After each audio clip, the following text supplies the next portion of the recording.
भर्गो देवस्य धीमहि धियो यो नः प्रचोदयात्।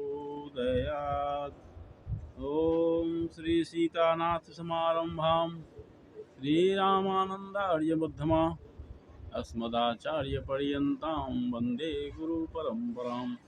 ओम कृष्णाय वासुदेवाय हरे परमात्मने प्रणतक्लेशनाशाय गोविंदाय नमो नमः। धर्म प्रेमी सज्जनों, आइए आज पुनः इन आम्र पल्लवों के तले बैठकर भागवत रस का पान करें।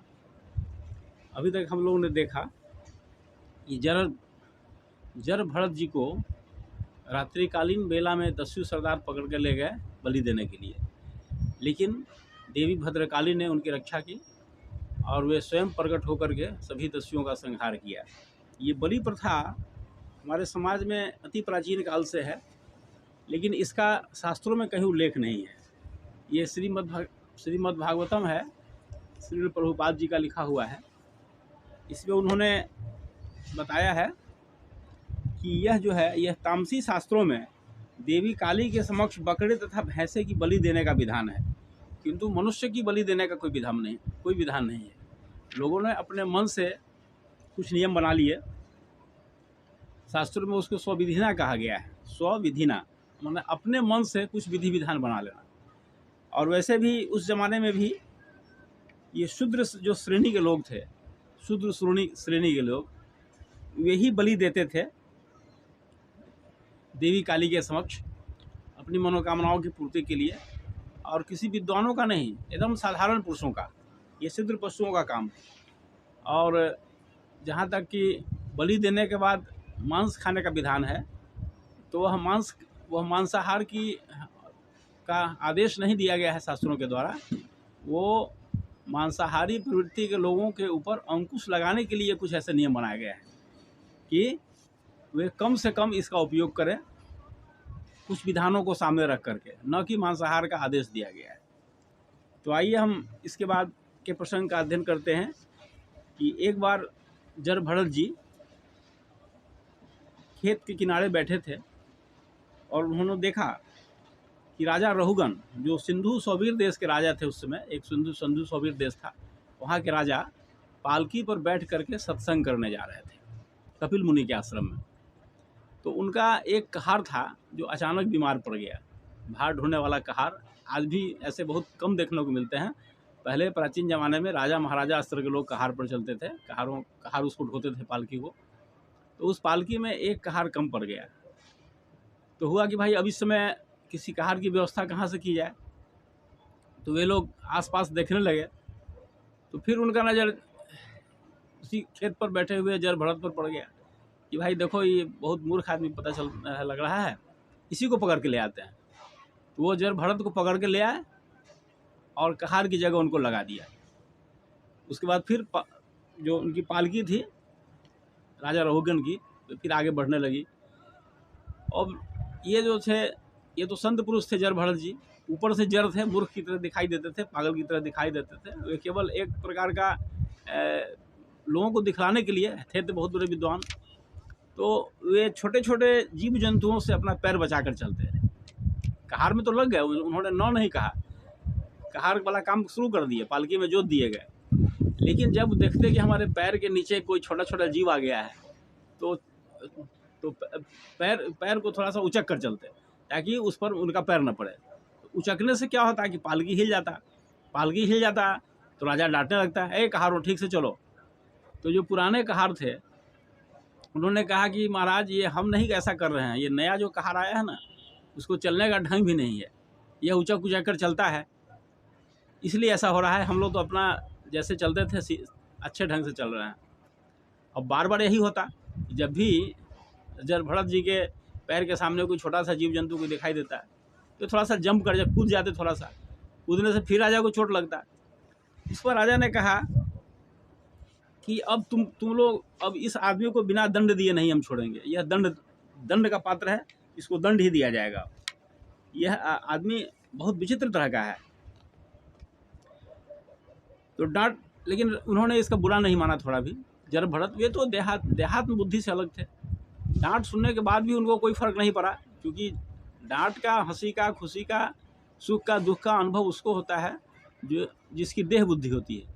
जो देह बुद्धि से परे है वह या तो वह व्यक्ति पागल होता है सचमुच का, या महाज्ञानी होता है। जो जिसके देह का कोई भान नहीं हो वैसा व्यक्ति या तो पागल हो सकता है या महाज्ञानी हो सकता है। तो ये तो सही में पागल थे नहीं, ये तो महाज्ञानी थे, देहात्म बुद्धि से ऊपर के थे।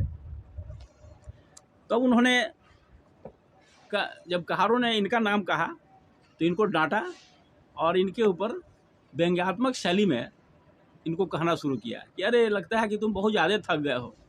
ये व्यंग्य था उनका, राजा रघुगण का, कि अरे मूर्ख कहार, लगता है कि तुम बहुत ज़्यादा थक गए हो और तुमको चलने का भी कोई ढंग नहीं है, और लगता है तुम बहुत दुबले पतले हो, तुमसे भार ढोना मुश्किल लग रहा है बहुत। जबकि वे हट्टे कट्टे थे, जर भरत जी बहुत हट्टे कट्टे थे, लेकिन व्यंग्यात्मक शैली में कहा कि बहुत थक गए हो और दुबले पतले हो, इसलिए बहुत तुमको दिक्कत हो रहा है चलने में। और जब उन्होंने कहा कि अगर ऐसा करोगे, ठीक से नहीं चलोगे, तो तुम्हें दंड दिया जाएगा, इस पर जो है जर भरत जी कुछ बोले इसलिए कि वे कोई गुस्सा उनको नहीं था, लेकिन राजा के कल्याण के लिए उन्होंने मुंह खोला अपना, कि राजा भटक गया है। राजा भी वैसे कोई मूर्ख नहीं था, पढ़ा लिखा था, विद्वान था वो भी, लेकिन राजा था, राजा में रजोगुण तमोगुण की मात्रा ज़्यादा होती है। तो जब उन्होंने कहा तब थोड़ा सा उसने अपना मुंह खोला उन्होंने, जर भरत जी ने, और बिना बोले कुछ पता भी नहीं चलता है। बोला जाता है दो तरह से, या तो आपको बुरा लगे तब जवाब दीजिएगा, या बोलने वाले के कल्याण के लिए, जो आपको डांट रहा हो उसकी भले डांटने की शैली हो, लेकिन आप तो देहात बुद्धि से ऊपर हैं। तो राजा के कल्याण के लिए रघुगुण ने अपना मुंह थोड़ा सा खोला, कहा कि राजन, देह का मोटा होना या दुबला होना, इससे आत्मा का कोई संबंध नहीं है। आत्मा एक अलग तत्व है, इस पर देह के मोटे होने का और दुबले होने का कोई प्रभाव नहीं पड़ता है। आदि का, व्याधि का, भूख का, प्यास का, ये इसका प्रभाव उन लोगों पर पड़ता है जिनकी देहात्म बुद्धि है। लेकिन जो देहात्म बुद्धि से दूर हैं, जिनके अंदर कोई भेद दृष्टि नहीं है, उस पर इन बातों का कोई प्रभाव नहीं पड़ता है।